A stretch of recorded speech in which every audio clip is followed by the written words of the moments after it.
Cale is a high school student who lost his father in a tragic car accident. Great start, right? A year later, Cale is taking a casual nap in Spanish class. The teacher, Mr. Gooders, decides to wake him up with a dodgeball championship-worthy toss, using a whiteboard eraser. When Cale wakes up, the teacher wastes no time and hits him with a solid, "What would your father think of this?" Oof, low blow, teacher. This sets off a chain of events that culminates in Cale being sentenced to wearing an ankle monitor for 3 months during summer vacation. The perfect punishment for a teenager with not many fun options, huh? And if he crosses the 100-meter limit? Well, the police arrive in seconds, or maybe an AC-130. At home, Cale begins his new life as a summer prisoner. His mom cuts off the internet and TV, fed up with the chaos the house has become. He frantically cleans everything while downing about 5 Red Bulls. But he soon gets distracted when he notices new neighbors moving in. Ah, the joy of spying on other people's lives. Of course, there's not much time to admire the newcomers because Cale is interrupted by a classic prank, Ding Dong Dash, but with poop. Yes, poop.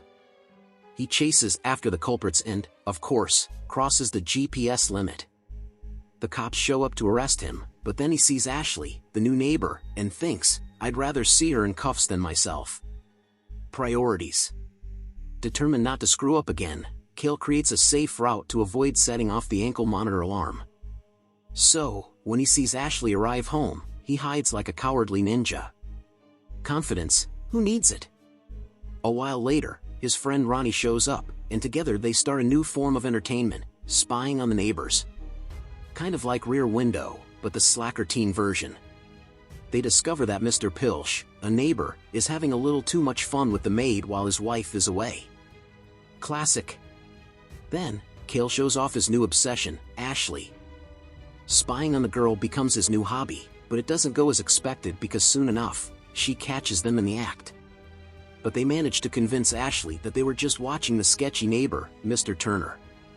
Speaking of Mr. Turner, he seems super suspicious. Cale notices that the guy's car matches the description of a vehicle from a recent kidnapping on TV. You know, nothing serious. So he and Ronnie decide to stage a stakeout, worthy of a spy movie. But instead of catching a crime in progress, they just see Mr. Turner being a sugar daddy, cutting the tag off a new dress for a friend. But like any good teen thriller protagonist, Cale doesn't give up and keeps spying. He ends up seeing a woman trying to escape from Mr. Turner's house. Obviously, he does what any sensible person would, films everything, with the flash on. Genius. Now, heart racing, Cale starts to panic. What if Mr. Turner saw the flash? Well, I certainly wouldn't keep spying with a giant flashlight in my hand, but Cale does just that. As expected, he regrets it instantly, drops to the ground, and tries to call Ronnie, while watching the mysterious woman calmly get into a car and drive away. The idea of mixing mystery and paranoia is a nod to Hitchcock's classic Rear Window. Another day, Cale is making breakfast when, out of nowhere, he grabs a knife and confronts his creepy neighbor, asking, "What are you doing in my house?" But then his mom walks in with grocery bags, explaining she met Mr. Turner, also known as Robert, at the store, and he even helped change a flat tire on her car. I was about to make a joke about the meaning of that help, but let's keep it PG, there are kids watching. She remembers she forgot the milk in the car and steps out to get it, leaving Cale and Robert alone. The tension rises when Robert notices Cale's ankle monitor and asks what he did. Cale admits he punched a teacher, and Robert, with subtlety, comments, "Back in my day, I felt like sending a few teachers to space myself." Thanks for the solidarity, Robert. Later, Ashley throws a party at her house, and Cale returns to his stalker habits. He sees another guy hugging Ashley and, like any dramatic teenager, decides to mess up the party by blasting music from the roof. It didn't go well because Ashley climbs out the window and shuts it all down, threatening to toss his iPod, remember those, out the window. Cale confesses he's been spying on her since she moved in, but instead of being creeped out, as she should be, Ashley feels flattered. And, in a twist of a wild script, they kiss. However, the romantic mood is shattered when they see Robert dragging a bloody bag through his yard. The next day, the three friends decide to investigate. Ronnie is tasked with breaking into Robert's car, while Ashley follows the sketchy neighbor. Ronnie manages to get into the car, but Cale calls at the worst possible time, warning that Robert is heading back home. In a true boomer moment, Robert confronts Ashley, realizing she was following him. Back at base, Ashley says they should drop this obsession. After all, she still has 2 parents and is going to celebrate their anniversary. Meanwhile, Cale is living in a horror movie, trying to analyze Robert's house blueprints like Sherlock Holmes. Things fall apart when Ronnie loses his phone in Robert's car, and they have to break into the place to get it back. Ronnie finds the phone, but also a sketchy bag. He lets out a gasp just as the garage door starts closing. In a panic, Ronnie runs into the house, while Cale, with his ankle monitor beeping like a siren, runs to save him. However, when the police finally check the bag, they only find a dead deer. Yeah, kind of disappointing, but technically still a crime, right?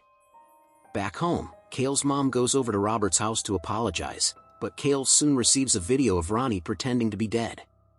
But the prank turns into a nightmare when Cale realizes, after rewatching the video, that there's a kidnapped woman in Robert's house.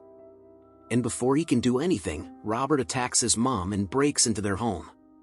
The killer neighbor even forces Cale to write a confession, like some kind of soap opera villain. But Ashley arrives, and they fight to escape, jumping out of the window into Ashley's pool, triggering Cale's alarm.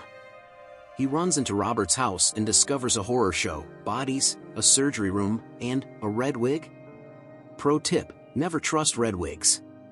At that moment, a cop arrives to save the day, and is immediately attacked by Robert. This guy has no luck. In the end, Cale finds his mom tied up in a 50 Shades of Grey style, and in a final fight, he manages to shove Robert into his own pit of bodies. Mother and son escape, and a few days later, Cale is finally freed from his ankle monitor, with the detective even complimenting his good behavior.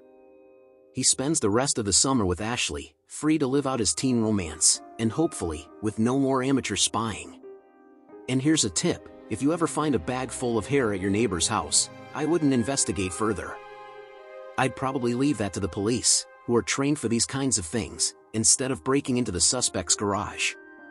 Now, tell me, if you were in Cale's shoes, would you have the guts to keep spying on your neighbor, or would you bail at the first opportunity? Leave your thoughts in the comments, and now I'll leave you with the latest video from the channel. I guarantee you'll love it. Take care, and see you next time.